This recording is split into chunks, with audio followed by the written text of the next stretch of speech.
کیا تم دونوں بھائی پسند کرو گے کہ ہم کسی سے مدد لیے بغیر اپنی جنگ آزادی سے لڑیں؟ گمشتگین سالار شمس الدین اور شاد بخت سے پوچھ رہا تھا۔ آپ دونوں جانتے ہیں کہ سلطان صلاح الدین ایوبی کے خلاف ہم کئی ایک لوگ ہیں۔ ہم سب نے بظاہر متحدہ محاذ بنا رکھا ہے، لیکن ہم دل سے ایک دوسرے کے ساتھ نہیں۔ الملک الصالح بچہ ہے اور جن امرا کے ہاتھوں میں کھیل رہا ہے وہ صلاح الدین ایوبی کو شکست دے کر الصالح کو باہر پھینک دیں گے اور خود مختار حاکم بن جائیں گے۔ موصل کا حاکم سیف الدین بھی ہمارا دوست ہے اور صلاح الدین کا دشمن، لیکن وہ بھی اپنی ریاست الگ بنانا چاہتا ہے۔ آپ کو معلوم ہے کہ میں نے ہیران کے گرد و نواح سے کافی فوج تیار کر لی ہے۔ میں نے صلیبی حکمران رینالڈ کو اور اس کے تمام جنگی قیدیوں کو اس معاہدے کے تحت آزاد کر دیا تھا کہ میں صلاح الدین ایوبی کے مقابلے میں آؤں تو صلیبی اگر میری مدد براہ راست نہ کریں تو عقب سے یا پہلو سے صلاح الدین ایوبی پر حملہ کر دیں یا اسے حملے کا دھوکہ دے کر اس کی توجہ مجھ سے ہٹا دیں۔ اگر ہم کامیاب ہو گئے تو ایک وسیع و عریض علاقہ آپ کی علمبرداری میں ہوگا۔ مجھے امید ہے کہ ہم سلطان صلاح الدین ایوبی کو شکست دے سکیں گے۔ وہ صلیبیوں کو پسپا کر سکتا ہے۔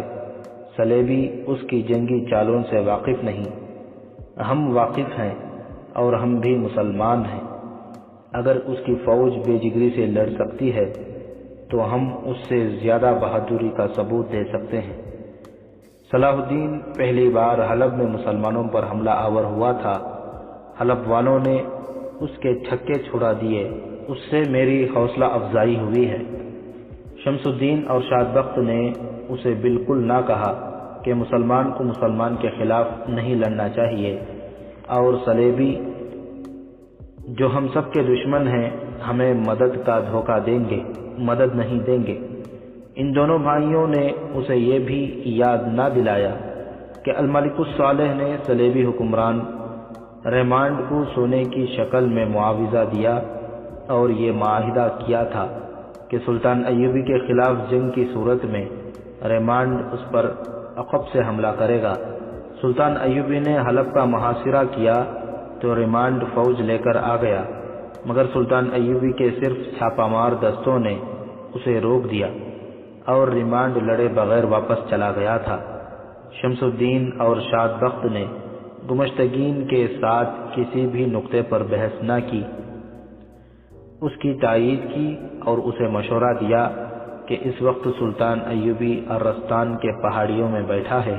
اس سلسلہ کوہ میں حمات کے سینگ نام کی جو وادی ہے اسے میدان جنگ بنایا جائے تو سلطان ایوبی کو شکست دی جا سکتی ہے۔ انہوں نے یہ مشورہ بھی دیا کہ اپنی جنگ آزادی سے لڑی جائے اور صلیبیوں سے مدد لی جائے۔ مجھے کچھ ایسی اطلاعیں مل رہی ہیں کہ سلطان صلاح الدین ایوبی کے جاسوس ہمارے درمیان موجود ہیں اور وہ ہر ایک خبر اسے پہنچا رہے ہیں۔ گمشتگین نے کہا، آپ دونوں محتاط اور چوکنے رہیں اور چھان بین کریں، کہنے کی ضرورت نہیں۔ سالار شاد بخت نے کہا، ہم جانتے ہیں کہ سلطان ایوبی کا نظام جاسوس بہت مضبوط اور تیز ہے۔ ہم نے یہاں اپنے جاسوس چھوڑ رکھے ہیں جو ہمیں مشتبہ اور مشکوک افراد سے آگاہ کرتے رہتے ہیں۔ میں اس معاملے میں بہت سخت ہوں۔ گمشتگین نے کہا، اگر مجھے اپنے بیٹے کے متعلق بھی شک ہوا کہ جاسوس ہے تو میں اسے بھی شکنجے میں ڈال دوں گا، ذرہ بھر رحم نہیں کروں گا۔ گمشتگین کے وہم و گمان میں بھی نہ تھا کہ وہ جن دو سالاروں سے اتنے نازک مشورے لے رہا ہے وہ سلطان ایوبی کے جاسوس ہیں۔ یہ دونوں بھائی تو بہت ہی خطرناک جاسوس تھے، کیونکہ وہ دونوں اس کی فوج کے جرنیل تھے اور فوجوں کی کمان انہی کے پاس تھی۔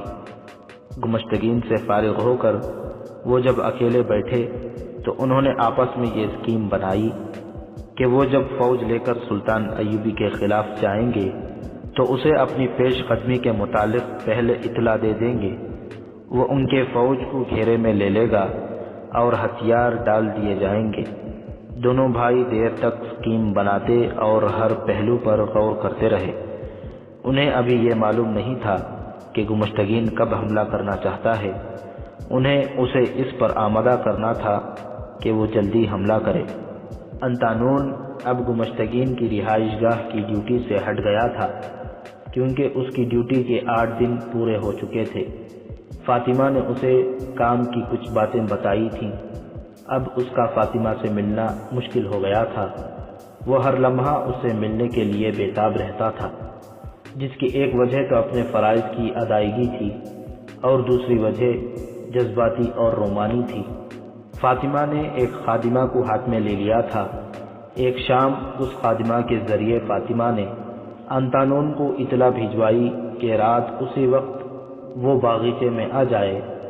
بڑے دروازے سے اندر جانا ناممکن تھا۔ باغیچے کے پیچھے اونچی دیوار تھی۔ فاطمہ نے کہلا بھیجا کہ دیوار کے باہر رسا لٹک رہا ہوگا۔ اس رات وہاں بہت بڑی ضیافت تھی۔ گمشتگین نے ایسے تمام بڑے بڑے لوگوں کو مدعو کیا تھا جو جنگ میں اس کے مددگار ہو سکتے ہیں۔ ان میں صلیبی کمانڈر بھی تھے اور چند ایک مسلمان فوجی افسر بھی جو موصل سے چوری چھپے آئے تھے۔ گمشتگین نے ایسے غیر فوجی آدمیوں کو بھی مدعو کیا تھا جن کے پاس بے انداز دولت تھی۔ ان سب مہمانوں سے وہ جنگ کے لیے مدد لینا چاہتا تھا۔ ان میں شمس الدین اور شادبخت بھی تھے، اور ان میں گمشتگین کا قاضی ابن الخاشب ابو الفضل بھی تھا۔ یہ اجتماع فاطمہ کے لیے بہت اچھا تھا۔ اسے اس کی اہمیت کا علم ہو گیا تھا۔ اس نے اپنے مزاج کے خلاف اپنا بناؤ سنگار ایسے طریقے سے کیا تھا جس میں مردوں کے لیے بے پناہ کشش تھی۔ اس کی جوانی اور خوبصورتی کی کشش الگ تھی۔ وہ پھدکتی پھر رہی تھی، ہر مہمان کے ساتھ ہنس ہنس کر باتیں کرتی رہتی تھی۔ اسے جہاں بھی کوئی صلیبی اور اپنی فوج کا کوئی اعلیٰ افسر باتیں کرتا نظر آتا، وہاں اس طرح پیٹ کرے کھڑی ہو جاتی کہ انہیں شک نہ ہوتا۔ وہ ان کی طرف کان لگاتی۔ وہ شمس الدین اور شادبخت کے پاس بھی گئی۔ دونوں نے اسے کہا کہ وہ بہت احتیاط رہے اور اس کے کان میں کوئی راز کی بات پڑے تو انہیں بتا دے۔ انطانون سے زیادہ ملاقاتیں نہ کرے، لیکن اس نے یہ راز ان سے چھپائے رکھا کہ اس نے آج رات انطانون کو بلا رکھا ہے اور تھوڑی ہی دیر بعد وہ اس کے باغیچے میں ملنے جائے گی، پھر وہاں آ کر اپنا کام کرے گی۔ اس نے شام کا اندھیرا گہرا ہوتے ہی خادمہ سے رسا دیوار کے اوپر بندھوا کر پچھلی طرف لٹکوا دیا۔ دیوار کے اندر کی طرف ایک درخت تھا۔ انطانون کو باہر سے رسے کے ذریعے اوپر آنا اور اسی رسے کو اندر کی طرف لٹکا کر درخت کی اوٹ میں اترنا تھا۔ اس ضیافت میں باہر سے نہایت اعلیٰ درجے کے ناچنے والیاں بلائی گئی تھیں۔ ان کے علاوہ لڑکیوں جیسے خوبصورت نو عمر لڑکے بھی بلائے گئے تھے جو نیم عریاں ہو کر خاص قسم کا رقص کرتے تھے۔ حرم کی ساری لڑکیاں گمشتگین کی اس ہدایت یا حکم کے ساتھ موجود تھیں کہ مہمانوں کو پوری طرح اپنی گرفت میں لینے کی کوشش کریں۔ انہیں بتا دیا گیا تھا کہ اس اجتماع کا مقصد کیا ہے۔ شراب کے مٹکوں کے منہ کھول دیے گئے تھے۔ فاطمہ بھی اس میں آزاد تھی کہ مہمانوں میں سے کسے ملتی اور اس کے ساتھ کیسی باتیں اور حرکتیں کرتی۔ محفل کی رونق اور سازوں کے ہنگامے میں اضافہ ہوتا جا رہا تھا اور فاطمہ بے چین ہوتی جا رہی تھی کیونکہ انطانون کے آنے کا وقت ہو گیا تھا۔ اس وقت وہ ایک صلیبی کمانڈر کے ساتھ باتیں کر رہی تھی۔ یہ صلیبی روانی سے عربی زبان بولتا تھا۔ فاطمہ سلطان ایوبی کے خلاف باتیں کر رہی تھی تاکہ یہ صلیبی اپنے دل کی باتیں اگل دے۔ ایسا ہی ہوا۔ وہ فاطمہ کو بتانے لگا کہ وہ کس طرح سلطان ایوبی کو ختم کریں گے۔ ان باتوں کے دوران اس نے فاطمہ کے ساتھ بے تکلفی پیدا کر لی۔ فاطمہ نے مزاحمت نہ کی اسے کچھ قیمتی راز حاصل ہو رہے تھے۔ سلیبی اسے باتوں میں لگائے محفل سے پرے لے گیا۔ چلتے چلتے وہ اندر والے باغیچے میں چلے گئے۔ وہاں روشنی نہیں تھی۔ وہاں جا کر فاطمہ نے محسوس کیا کہ انطانون آ گیا ہوگا اور اس کے انتظار میں پریشان ہو رہا ہوگا۔ اس نے سلیبی سے کہا کہ آؤ واپس چلیں، لیکن سلیبی ابھی واپس نہیں جانا چاہتا تھا۔ فاطمہ کوئی جھوٹ موٹ وجہ بتائے بغیر بھاگ بھی نہیں سکتی تھی، مگر بھاگنے کے سوا چارہ بھی کوئی نہ تھا۔ بھاگنے کی بظاہر وجہ بھی کوئی نہیں تھی۔ سلیبی نے اسے بازو سے پکڑ کر اپنے ساتھ گھاس پر بٹھا لیا اور اس کے حسن کی تعریفیں شروع کر دی۔ فاطمہ نے اسے ٹالنے کی کوشش کی۔ سلیبی نشے میں بھی تھا۔ اس نے دست درازی کی تو فاطمہ نے ہنس کر کہا، یہ سوچ لو کہ میں کس کی بیوی ہوں، اسی کی اجازت سے یہ جرأت کر رہا ہوں۔ اس نے کہا اور فاطمہ کو اپنے قریب گھسیٹ لیا۔ کہنے لگا، تم جسے اپنا خاوند کہہ رہی ہو وہ تمہارا خاوند نہیں ہے۔ سلیبی نے کہا، اس حقیقت سے تم بھی واقف ہو۔ اگر وہ تمہارا خاوند ہی ہے تو اس نے صلاح الدین کو شکست دینے اور بادشاہ بننے کے لیے اپنی تمام بیویاں آج رات کے لیے ہم پر حلال کر دی ہیں۔ وہ بے غیرت ہے، فاطمہ نے غصے کو ہنسی میں دبا کر کہا، حالانکہ وہ جانتی تھی کہ یہ سلیبی جو کچھ کہہ رہا ہے ٹھیک کہہ رہا ہے۔ جو آدمی اپنا ایمان بیچ ڈالتا ہے وہ اپنی بیوی، اپنی بہن اور اپنی بیٹی کی عزت سے بھی دستبردار ہو جاتا ہے۔ تم بے وقوف لڑکی ہو، عیش و عشرت سے کیوں بیزار ہو؟ کہتی ہو میں شراب نہیں پیتی۔ فاطمہ کو دو باتیں پریشان کر رہی تھیں، پہلی یہ کہ انطانون آ گیا ہوگا، اور دوسری یہ کہ گمشتگین اگر غیرت مند ہوتا تو وہ دوڑتی اس کے پاس جاتی اور اسے بتاتی کہ یہ آدمی مجھ سے دست درازی کرتا ہے، مگر وہاں صورت یہ پیدا کر دی گئی تھی کہ کسی مہمان کو، خصوصاً کسی سلیبی کمانڈر کو ناراض کرنا گمشتگین کے حکم کے خلاف ورزی تھی۔ وہ اپنی بیویوں کی عصمت کے عوض سلطان ایوبی کے خلاف جنگی مدد لے رہا تھا۔ فاطمہ جال میں الجھ کر رہ گئی۔ وہ اس سلیبی کے منہ پر تھوک نہیں سکتی تھی اور اسے دھتکار بھی نہیں سکتی تھی۔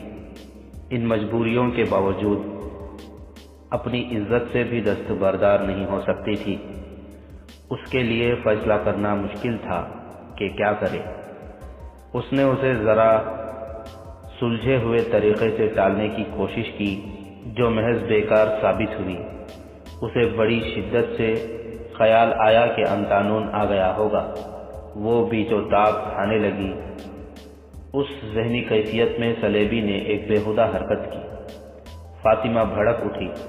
وہ گھاس پر بیٹھے تھے۔ اس نے سلیبی کو بڑے زور سے دھکا دیا۔ وہ پیٹھ کے بل گرا۔ عورت میں غیرت بیدار ہو جائے تو وہ چٹان کو بھی دھکا دے کر گرا سکتی ہے۔ یہ سلیبی تو نشے میں تھا۔ اس نے اسے فاطمہ کا مذاق سمجھا اور قہقہا لگایا۔ قریب ہی مٹی کا ایک بڑا گملہ رکھا تھا۔ فاطمہ کو غصے نے پاگل کر دیا۔ اس نے گملہ اٹھایا۔ یہ بہت وزنی تھا۔ گملہ اوپر کو اٹھا۔ اس نے سلیبی کے منہ پر دے مارا۔ وہ پیٹھ کے بل لیٹا، قہقہا لگا رہا تھا۔ گملہ اس کی پیشانی پر گرا اور اس کے قہقہے خاموش ہو گئے۔ فاطمہ نے گملہ پھر اٹھایا۔ سلیبی بے ہوش ہو کر پہلو کے بل ہو گیا تھا۔ فاطمہ نے گملہ اپنے سر سے اوپر لے جا کر اس کے سر پر پھینکا اور وہاں سے غلام گردش میں چلی گئی۔ کسی کمرے میں داخل ہوئی اور اندھیرے میں پچھلے باغیچے میں چلی گئی۔ محفل پر شراب کا نشہ طاری ہو چکا تھا۔ رقص عروج پر تھا۔ شرابیوں کی ہاؤ ہو نے اس قلعے نما محل کو سر پر اٹھا رکھا تھا۔ کسی کو ہوش نہ تھا کہ کون زندہ ہے اور کون قتل ہو گیا ہے۔ اس ہنگامے سے لا تعلق ہو کر فاطمہ پچھلے باغیچے میں گئی۔ انطانون کی محبت کے جوش اور نشے میں اسے ابھی یہ احساس نہیں تھا کہ وہ ایک انسان کو قتل کر آئی ہے اور مقتول صلیبی ہے۔ وہ انطانون کو فخر سے سنانا چاہتی تھی کہ اس نے اپنی عزت کی حفاظت میں ایک صلیبی کو قتل کر دیا ہے، مگر انطانون وہاں نہیں تھا۔ فاطمہ کا دل اس خیال سے ڈوبنے لگا کہ وہ آ کر چلا گیا ہے۔ اس نے درخت کے پیچھے جا کر دیکھا کہ رسہ باہر ہے یا اندر۔ رسہ اندر تھا۔ اس کا مطلب یہ تھا کہ انطانون آیا ہے، اسی لیے رسہ اندر ہے، مگر وہ ہے کہاں؟ اگر وہ واپس گیا تو رسہ باہر کو ہوتا۔ وہ وہاں کھڑی ادھر ادھر دیکھ رہی تھی۔ اسے اندھیرے میں ایک سایہ سا حرکت کرتا نظر آیا۔ اس نے غور سے دیکھا، اس کی خادمہ معلوم ہوتی تھی۔ فاطمہ نے اسے آہستہ سے آواز دی، وہ خادمہ ہی تھی۔ فاطمہ کی طرف دوڑی گئی۔ اس نے فاطمہ سے کہا، اسے یہاں نہ ڈھونڈو، وہ آیا تھا، میں اس کے انتظار میں چھپ کر کھڑی تھی۔ میں نے اسے دیوار پر دیکھا، اس نے رسہ اندر پھینکا اور اترنے لگا۔ ادھر سے 2 آدمی آتے نظر آئے۔ اس وقت وہ رسے سے اتر رہا تھا۔ دونوں آدمی قریب آ گئے، میں اسے خبردار نہ کر سکی۔ وہ دونوں درخت کے تنے سے لگ گئے۔ وہ جو ہی اترا، ان دونوں نے اسے ایسا جکڑا کہ وہ ان سے آزاد نہ ہو سکا۔ میں آپ کو ڈھونڈتی رہی، لیکن میں مہمانوں میں نہیں جا سکتی تھی۔ فاطمہ کو چکر آ گیا، اور جب اسے یہ خیال آیا کہ وہ ایک صلیبی کو قتل کر آئی ہے تو اس کے ہوش اڑ گئے۔ یہ الف لیلہ کی پر اسرار اور طلسماتی دنیا تھی جسے فاطمہ جیسی لڑکی نہیں سمجھ سکتی تھی۔ اسے حرم کی ایک لڑکی نے خبردار کیا بھی تھا کہ وہ ایک محافظ سپاہی کے ساتھ محبت کا کھیل کھیل کر غلطی کر رہی ہے۔ اسے اب یہ مسئلہ پریشان کرنے لگا کہ انطانون کو کس نے گرفتار کرایا ہے۔ یہ دونوں آدمیوں کو پہلے سے معلوم ہوگا کہ وہ آ رہا ہے۔ اب فاطمہ کو یہ خدشہ نظر آنے لگا کہ اسے بھی گرفتار کیا جائے گا۔ اسے اپنی خادمہ پر بھی شک تھا، وہ بھی تو مخبری کر سکتی تھی۔ وہ کچھ بھی نہ سمجھ سکی۔ خادمہ کو ساتھ لے کر اس نے اوپر سے رسہ کھلوایا اور اسے کہا کہ اسے کہیں چھپا دے۔ وہ خود انتہائی گھبراہٹ کے عالم میں سالار شمس الدین اور شاد بخت کی طرف دوڑی گئی۔ رقص اور شراب کی محفل گرم تھی۔ فاطمہ کو شاد بخت نظر آ گیا۔ اسے محفل کے انداز سے معلوم ہوا کہ صلیبی کے قتل کا کسی کو پتہ نہیں چلا۔ وہ خرامہ شاد بخت تک گئی اور اسے اشارے سے بلایا۔ الگ جا کر اسے بتایا کہ وہ ایک صلیبی کو قتل کر آئی ہے۔ اس نے قتل کی وجہ بھی بتائی۔ شاد بخت نے یہ خطرہ محسوس کرتے ہوئے کہ فاطمہ کو کسی نہ کسی نے اس صلیبی کے ساتھ ادھر جاتے دیکھا ہوگا جہاں اس کی لاش پڑی ہے، اور اس کے پکڑے جانے کا امکان بڑا واضح ہے۔ اسے کہا، تمہیں اب یہاں نہیں رہنا چاہیے۔ تم اگر گرفتار ہو گئی تو میں ہی بہتر جانتا ہوں کہ گمشتگین تم جیسی خوبصورت لڑکی کا قید خانے میں کیا حال کرائے گا۔ اگر اس کا باپ مارا جاتا تو وہ پرواہ نہ کرتا، وہ ایک صلیبی کمانڈر کے قتل کا بڑا بھیانک انتقام لے گا۔ میں کہاں جاؤں؟ فاطمہ نے پوچھا۔ تھوڑی دیر یہیں گھومو پھرو، شاد بخت نے کہا۔ میرا بھائی شمس الدین آ جائے تو اس سے بات کروں گا۔ وہ کہاں چلے گئے ہیں؟ فاطمہ نے خوف سے کانپتی ہوئی آواز میں پوچھا۔ کچھ دیر گزری، انہیں اطلاع ملی تھی کہ پچھواڑے کی دیوار رسے سے پھلانگ کر ایک آدمی اندر آ گیا تھا۔ معلوم نہیں وہ کون ہے اور کس ارادے سے اندر آیا تھا۔ شمس الدین اسے دیکھنے اور اسے قید خانے میں ڈالنے یا جو بھی کارروائی مناسب سمجھے گا کرنے کے لیے گیا ہے۔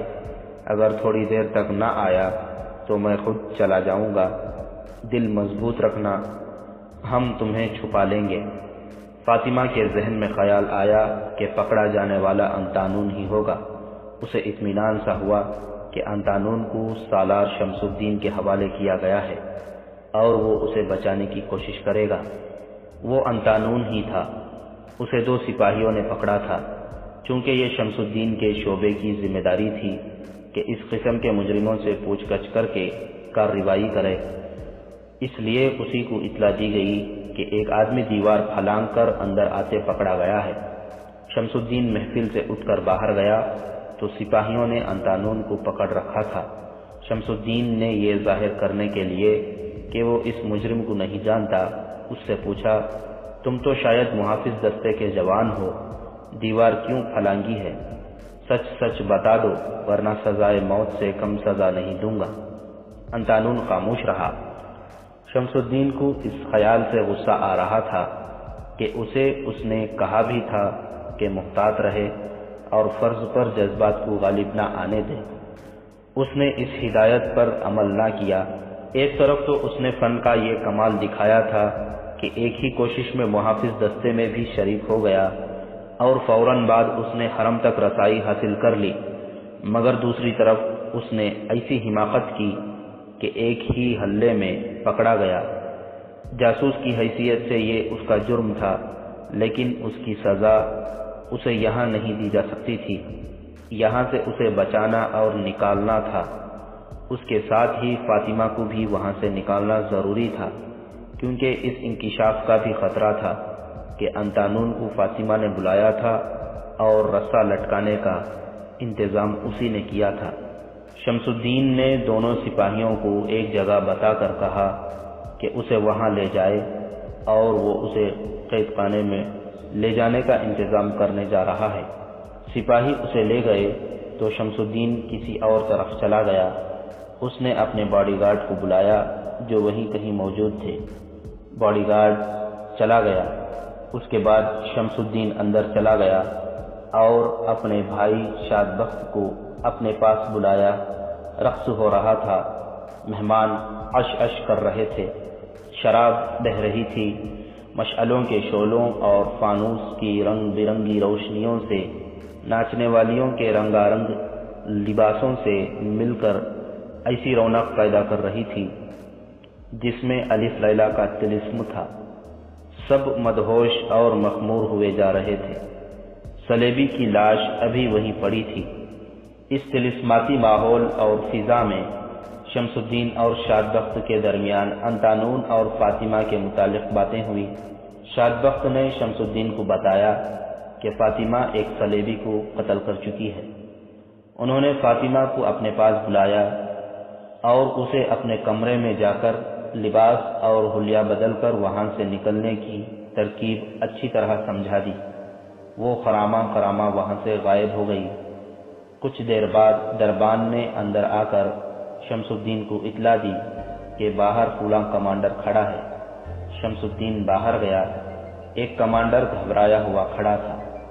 اس نے رپورٹ دی، انتانون نام کے جس محافظ کو دیوار پھلانگ سے پکڑا گیا تھا وہ فرار ہو گیا ہے۔ کیا وہ 2 سپاہی مر گئے تھے جن کے حوالے میں انہیں کر کے آیا تھا؟ شمس الدین نے گرج کر پوچھا۔ معلوم ہوتا ہے یہ اکیلے انتانون کا نہیں، ایک سے زیادہ آدمیوں کا کام ہے، کمانڈر نے بتایا۔ دونوں سپاہی وہاں بے ہوش پڑے ہیں، ان کے سروں پر ضربوں کے نشان ہیں۔ شمس الدین نے موقع واردات پر جا کر دیکھا، دونوں سپاہی ہوش میں آ چکے تھے۔ انہوں نے بتایا کہ وہاں کھڑے تھے، اندھیرے میں پیچھے سے ان کے سروں پر کسی نے ایک ایک ضرب لگائی اور وہ بے ہوش ہو گئے۔ شمس الدین نے بھاگ دوڑ شروع کر دی۔ اس وقت ایک عورت جس نے سر سے پاؤں تک برقعے کی طرز کا سیاہ ریشمی لبادہ لے رکھا تھا اور اس میں سے اس کی صرف آنکھیں نظر آ رہی تھیں، گمشتگین کی رہائش گاہ کے بڑے دروازے سے نکلی اور جانے کہاں چلی گئی۔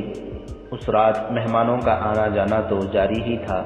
دربان اور محافظوں نے یہ دیکھنے کی ضرورت ہی محسوس نہ کی کہ یہ کون ہے جو مستور ہو کر جا رہی ہے۔ آدھی رات کے بعد جب مہمان رخصت ہوئے تو قلعے کا دروازہ کھول دیا گیا، گھوڑے اور بھگیاں گزرنے لگیں۔ انہی میں ایک گھوڑ سوار گزرا جس کا چہرہ ڈھکا ہوا تھا۔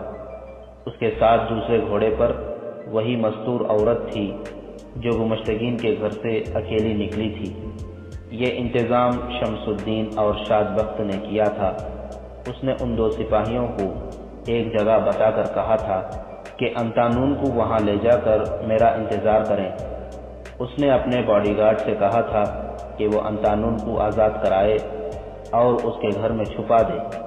پہلے بتایا جا چکا ہے کہ شمس الدین اور شاد بخت کے باڈی گارڈ 2 اردلی اور 2 ملازم سلطان ایوبی کے کمانڈو جاسوس تھے۔ انہوں نے بروقت حرکت کی اور انتانون کو چھڑا کر لے گئے۔ ادھر سے فاطمہ بھی کامیابی سے نکل گئی اور شمس الدین کے گھر پہنچ گئی۔ وہاں انتظامات مکمل تھے۔ جب مہمان نکلے تو انہیں گھوڑے دے کر وہاں سے نکال دیا گیا۔ یہ رات تو رقص اور شراب کی مدہوشی میں گزر گئی۔ اگلی صبح سلیبی کی لاش دیکھی گئی اور گمشتگین کو یہ اطلاع بھی ملی کہ اس کا ایک محافظ اور اس کے حرم کی ایک لڑکی لاپتہ ہے۔ اس نے یہ حکم دے دیا کہ جن 2 سپاہیوں کی حراست میں انتانون بھاگا ہے ان دونوں کو عمر بھر کے لیے قید خانے میں ڈال دیا جائے۔ انتانون اور فاطمہ کا فرار سب کو بھول ہی گیا، کیونکہ گمشتگین کے صلیبی دوستوں نے اپنے ایک کمانڈر کے قتل پر اودھم بپا کر دیا تھا۔ انہیں دراصل اپنے کمانڈر کے مارے جانے پر اتنا افسوس نہیں تھا جتنا انہوں نے غل غبارہ مچایا تھا۔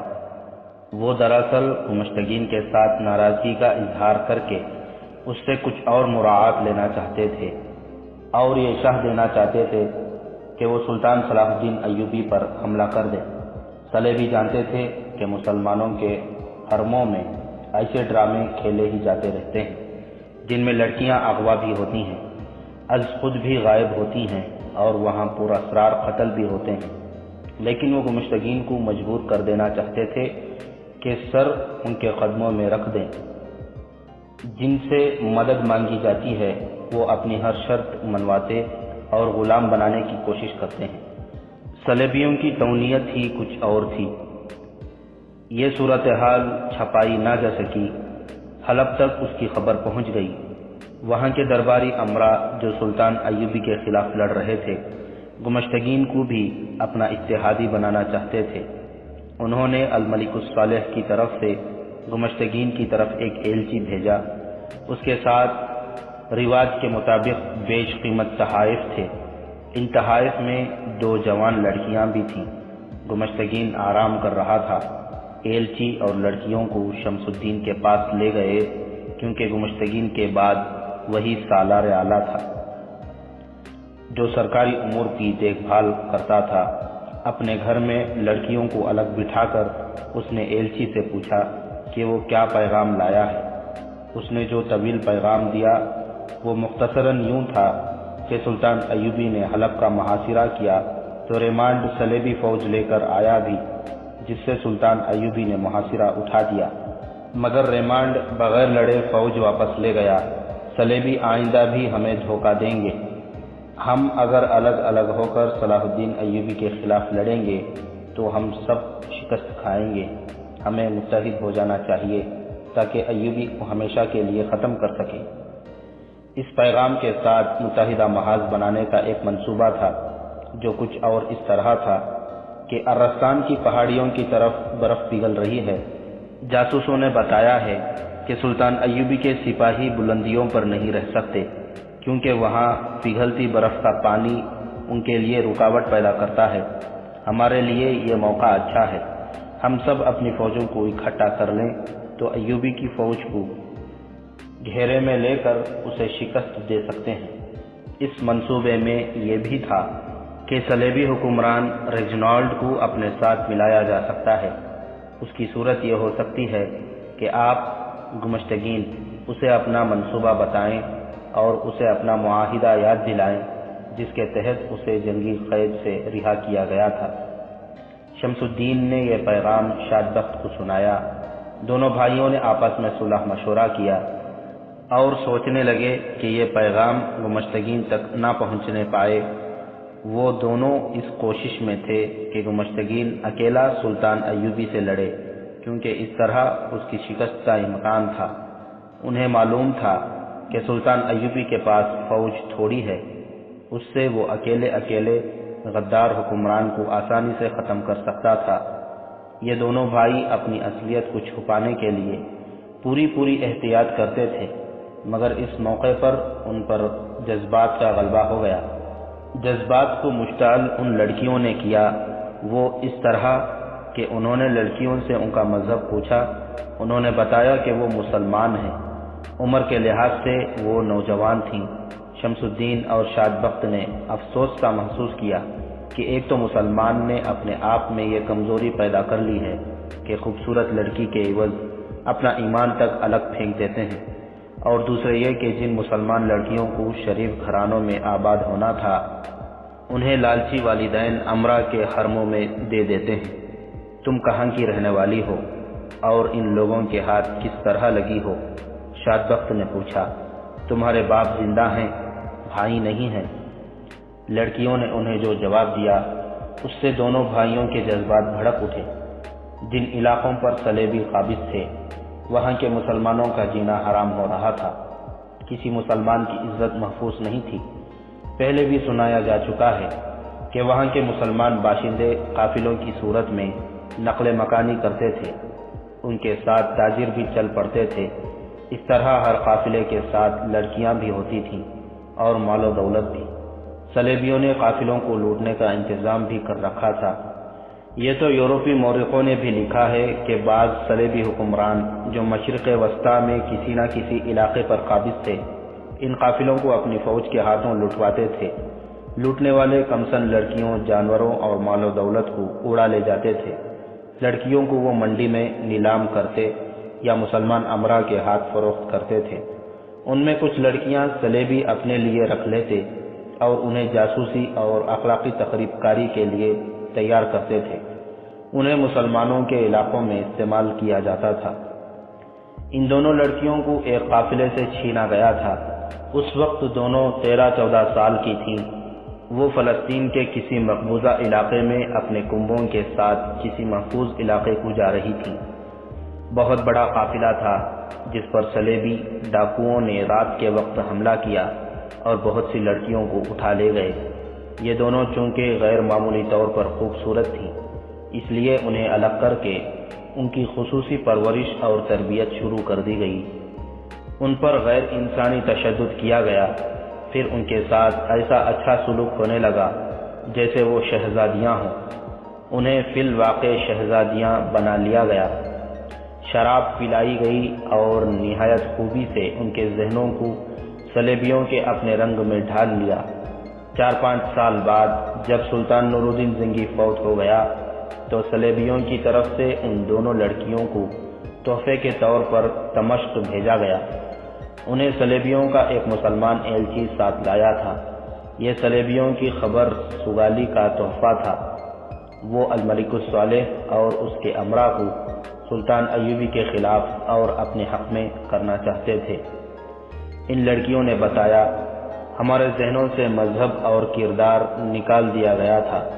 ہم خوبصورت کھلونے بن گئی تھیں، لیکن ہمیں جب دمشق بھیجا گیا تو ہمارے ذہنوں میں اپنا مذہب اور کردار بیدار ہو گیا۔ ہمارے خون میں جو اسلامی اثرات تھے وہ امٹ کر ہماری روحوں پر چھا گئے۔ ہمیں اپنے ماں باپ اور بھائی بہن تو نہیں مل سکتے تھے۔ ہم نے ان مسلمان حکمرانوں اور بادشاہوں کو اپنے باپ اور بھائی سمجھ لیا، لیکن ان میں سے کسی ایک نے بھی ہمیں بیٹی اور بہن نہیں سمجھا۔ صلیبیوں کے ہاتھوں بے آبرو ہو کر ہمیں اتنا دکھ نہیں ہوا تھا جتنا مسلمان بھائیوں کے پاس آ کر ہوا، کیونکہ صلیبیوں سے ہمیں ایسے ہی سلوک کی توقع تھی۔ ہم نے ہر اس مسلمان حاکم کے پاؤں پکڑے جن کے حوالے ہمیں کیا گیا، ہاتھ جوڑے، اسلام کے خدا اور رسول صلی اللہ علیہ وسلم کے واسطے دیے کہ ہم ان کی بیٹیاں ہیں، مظلوم ہیں، ان کی عزت ہیں، مگر ان کی آنکھوں میں شراب اور شیطان نے صلیب اور ستارے میں کوئی فرق نہیں رہنے دیا تھا۔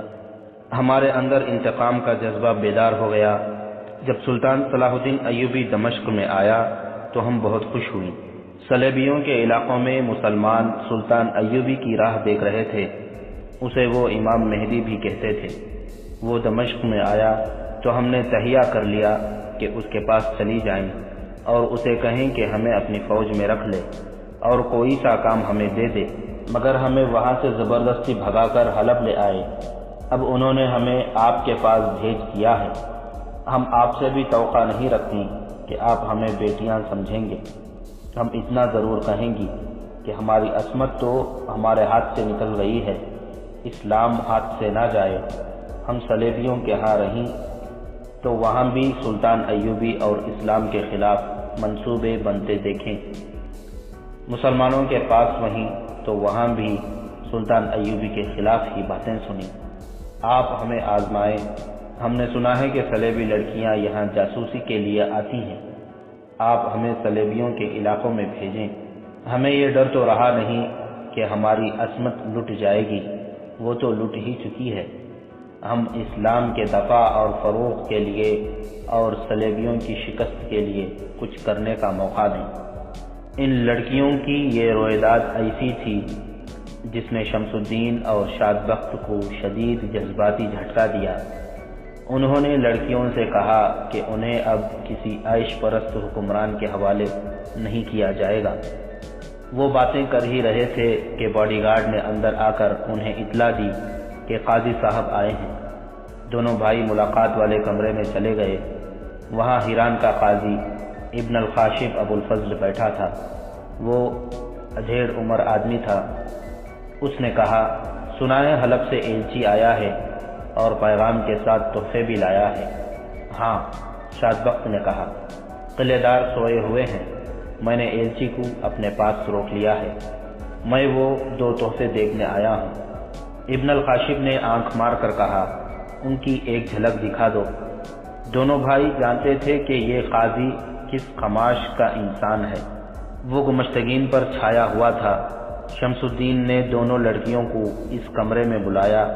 قاضی نے انہیں دیکھا تو اس کی آنکھیں پھٹنے لگیں، اس کے منہ سے حیرت زدہ سرگوشی نکلی، آفرین، ایسا حسن۔ شمس الدین نے لڑکیوں کو دوسرے کمرے میں بھیج دیا۔ قاضی نے کہا، انہیں میرے حوالے کر دو، میں خود قلعے دار کے سامنے لے جاؤں گا۔ اس کی آنکھوں سے شیطان جھانک رہا تھا۔ آپ قاضی ہیں، شمس الدین نے اسے کہا، قوم کی نظروں میں آپ کا مقام گمشتگین سے زیادہ بلند ہے، آپ کے ہاتھ میں عدل اور انصاف ہے۔ قاضی نے قہقہا لگایا اور کہا، تم فوجی احمق ہوتے ہو، تم شہری امور کو نہیں سمجھ سکتے۔ وہ قاضی مر گئے ہیں جن کے ہاتھ میں اللہ کا قانون اور عدل و انصاف ہوا کرتا تھا۔ وہ اپنے حکمران سے نہیں خدا سے ڈرا کرتے تھے، مگر حکمران بھی ان کے ڈر سے کسی کے ساتھ بے انصافی نہیں کرتے تھے۔ اب حکمران اسے قاضی بناتے ہیں جو ان کی بے انصافیوں کو جائز قرار دے اور جو قانون کو نہیں حکمران کو خوش رکھے۔ میں اپنے خدا کا نہیں، اپنے حکمران کا قاضی ہوں، اور یہ اسی کا نتیجہ ہے کہ کفار تمہارے دلوں پر قابض ہو گئے ہیں۔ شاد بخت نے کہا، ایمان فروش حکمران کا قاضی بھی ایمان فروش ہوتا ہے۔ تم جیسے قاضیوں اور منصفوں نے امت رسول اللہ صلی اللہ علیہ وسلم کو یہاں تک پہنچا دیا ہے جہاں ہمارے امرا اور حکمران اپنی ہی بیٹیوں کی عصمتوں سے کھیل رہے ہیں۔ یہ آپ کے مسلمان بچیاں ہیں جنہیں آپ اپنے ساتھ لے جانا چاہتے ہیں۔ قاضی پر شیطان کا اتنا غلبہ تھا کہ اس نے شمس الدین اور شاد بخت کی باتوں کو مذاق میں اڑانے کی کوشش کی اور ہنس کر کہا، ہندی مسلمان مردہ دل ہوتے ہیں، تم ہندوستان سے یہاں کیوں چلے آئے تھے؟ غور سے سنو میرے دوست، شمس الدین نے کہا، میں تمہاری عزت صرف اس لیے کرتا رہا کہ تم قاضی ہو، ورنہ تمہاری اصلیت اتنی سی ہے کہ تم میرے ماتحت کمانڈر تھے۔ تم نے خوشامد اور چاپلوسی سے یہ مقام حاصل کر لیا ہے۔ میں تمہاری غیرت کو بیدار کرنے کے لیے تمہیں بتاتا ہوں کہ ہم ہندوستان سے کیوں آئے تھے۔ 600 سال گزرے، محمد بن قاسم نام کا ایک نوجوان جرنیل ایک لڑکی کی پکار اور فریاد پر اس سرزمین سے جا کر ہندوستان پر حملہ آور ہوا تھا۔ تم جانتے ہو ہندوستان کتنی دور ہے، تم اندازہ کر سکتے ہو کہ اس لڑکے نے فوج کس طرح وہاں پہنچائی ہوگی۔ تم خود فوجی ہو، اچھی طرح سمجھ سکتے ہو کہ اس نے مرکز سے اتنی دور جا کر رسد اور کمک کے بغیر جنگ کس طرح لڑی ہوگی۔ جذبات سے نکل کر اس کے عملی پہلو پر غور کرو۔ اس نے ایسی مشکلات میں فتح حاصل کی جن میں شکست کے امکانات زیادہ تھے۔ اس نے صرف فتح ہی حاصل نہیں کی، ہندوستانیوں کے دلوں پر قبضہ کیا اور کسی ظلم و تشدد کے بغیر اس کفرستان میں اسلام پھیلا دیا۔ پھر وہ نہ رہا جنہوں نے اتنی دور جا کر ایک لڑکی کی عصمت کا انتقام لیا اور اسلام کا نور پھیلایا تھا، دنیا سے اٹھ گئے، اور وہ ملک ان بادشاہوں کے ہاتھ آیا جو مجاہدین کے قافلے میں تھے ہی نہیں، انہیں وہ ملک مفت مل گیا، انہوں نے وہاں وہی حرکتیں شروع کر دیں جو آج یہاں ہو رہی ہیں۔ ہندو اسی طرح مسلمانوں پر غالب آتے گئے جس طرح یہاں صلیبی غالب آ رہے ہیں۔ سلطنت اسلامیہ سکڑنے لگی، اور جب ہم جوان ہوئے تو اس سلطنت کی جڑیں بھی خشک ہو چکی تھیں، جسے محمد بن قاسم اور اس کے غازیوں نے خون سے سینچا تھا۔ مسلمان حکمرانوں نے عرب سے رشتہ توڑ لیا۔ ہم دونوں بھائی جن کے خاندان کو عسکری روایات سے پہچانا جاتا تھا، وہاں سے مایوس ہو کر یہاں آ گئے۔ ہم ہندی مسلمانوں کے ایلچی بن کر آئے تھے، ٹوٹے ہوئے رشتے جوڑنے آئے تھے۔ سلطان نور الدین زنگی سے ملے تو اس نے بتایا کہ وہ ہندوستان کا رخ کس طرح کر سکتا ہے۔ عرب کی سرزمین غداروں سے بھری پڑی ہے۔ زنگی مرحوم دور کے کسی محاذ پر اس لیے نہیں چاہتا تھا کہ اس کی غیر حاضری میں ادھر بغاوت ہو جائے گی جس سے صلیبی فائدہ اٹھائیں گے۔ ہمیں یہ دیکھ کر افسوس ہوا کہ ہندوستان میں ہندو مسلمانوں کے کردار پر غالب آ گیا اور یہاں صلیبی غالب آ گیا ہے۔ زنگی نے ہمیں اپنی فوج میں رکھ لیا، اور جب گمشتگین، سیف الدین اور عز الدین وغیرہ نے صلیبیوں کے ساتھ درپردہ گٹھ جوڑ شروع کر دیا تو سلطان زنگی مرحوم نے ہم دونوں کو گمشتگین کی فوج میں اس مقصد کے لیے بھیج دیا کہ ہم اس پر نظر رکھیں کہ اس کی خفیہ سرگرمیاں کیا ہیں۔ یعنی تم دونوں جاسوس ہو؟ قاضی ابن القاشب نے تنزیہ کہا۔ میری بات سمجھنے کی کوشش کرو، شمس الدین نے کہا۔ تم دیکھ رہے ہو کہ ہمارے مسلمان عمرہ اس مرد مجاہد کے خلاف لڑ رہے ہیں جو اسلام کو صلیب کے عزائم سے محفوظ کرنا چاہتا ہے۔ آج کا ایلچی بہت خطرناک پیغام لایا ہے۔ اس نے پیغام سنا کر کہا، گمشتگین پر تمہارا اثر ہے، تم اسے روک سکتے ہو۔